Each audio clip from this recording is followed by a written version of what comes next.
Lindsay from the Country Note for CRS Week. We are here with the rowdy girl herself, Gretchen Wilson. How are you? I'm good. You doing all right? I'm good. So I said, Rowdy, you have a new single out. I do. First one in a little while, actually. But I think it suits me. I think it sounds like a typical Gretchen Wilson song, Ready to Get Rowdy. It's just a little song about, hey, I'm still here. I'm ready to go. I'm about to get out there and show you how we used to do it on a Saturday night. Right. So, yeah. How does it feel getting back into the spotlight?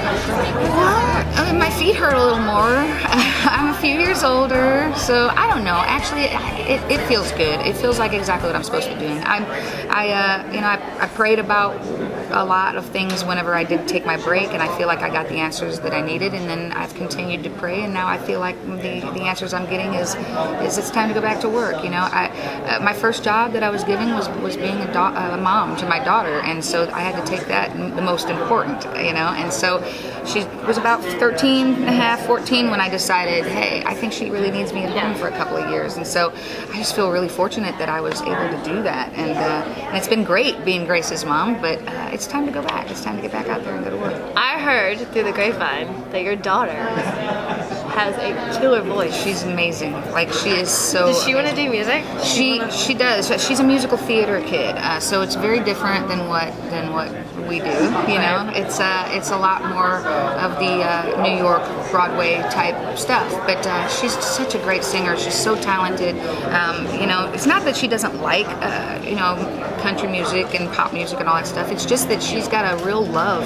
She's almost an old soul, and she's just got this love for the live, you know, the Broadway stage and the acting and all of that. So yeah, she's gonna be amazing at it, and I can't wait to see where her career takes her, because I'm gonna be that really proud mom sitting out in the front row at, you know, some kind of an amazing theater in New York City watching my kid, you know, someday. I'm looking forward to that. That's awesome. So what are your plans for this year? Now that you're rolling out the single, are you going back on the road? I am. Okay. Yeah, so the single's out there, and the record, I'm actually going back in next week to finish the album, cut 4 or 5 more songs. I just want to make sure I have the best well-rounded record I can put together, and then the album will come out first week of June, and I go hit the road in the middle of June, right after the CMA Fest. So yeah. How do y'all do that? Well, there's a lot of planning. Just like nonstop. No, it's a lot of planning, you know, and you gotta get. Mostly, I'm just trying to make sure I'm getting healthy, you know. Yeah. A few years, you know, I've gotten a little older, and you know, your vocal cords and that's all like this muscle that if you don't use, it kind of gets a little flabby.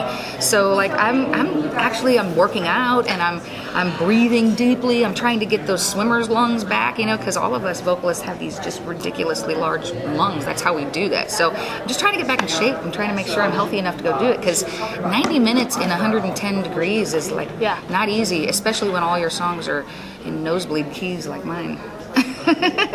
Now, when you broke onto the scene, it was 2004. I'll never forget it. Redneck Woman. I mean, obviously that song is still played all over the place. Yeah. Did you have any idea that it would be the success that it was? Were you just like, you know what, this is me, this is like what I like? I knew that I was writing a song that was really me. I knew that it felt right, but I think that we were all, and when I say all, I mean me and my producers and my friends and my label, we were all, it was like a 50-50. It's either going to go over really well or it's not going to go over at all, because not too many girls come out with their first single ever and there's 13 cuss words. Yeah. I mean, there's only 2 cuss words, but 13 times. But see, I think I know that's what I love about you, is that you didn't care about fitting into a mold. You were just like, look, this is me. I'm here. I'm honest, and I wasn't just doing your 19 thing. years old when I came here. I was 20. I was in my late 20s. So I mean, it was like I'm no spring chicken. It's not like I'm gonna learn how to be somebody else or pretend to be somebody else. I didn't know any better than to just be myself, and I think that was the greatest thing that I could have ever done, is just be myself. You know, not go sit down with media trainers and have them tell me what my story is. Just tell your story.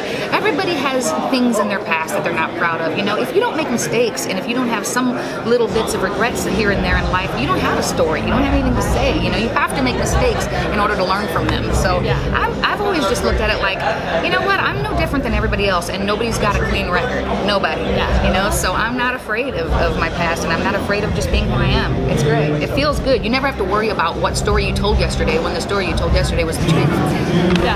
For being here, for hanging out with a country note. So, are you your own socials? You got all your stuff up on your website? Yeah. Everything that is, when I get the information, I'm putting it on Facebook. You can find me on Facebook, and then also on Twitter, because that's the easiest thing for old people like me to do is the Twitter. So my handle is @GW27. So you can find me on Facebook and on Twitter.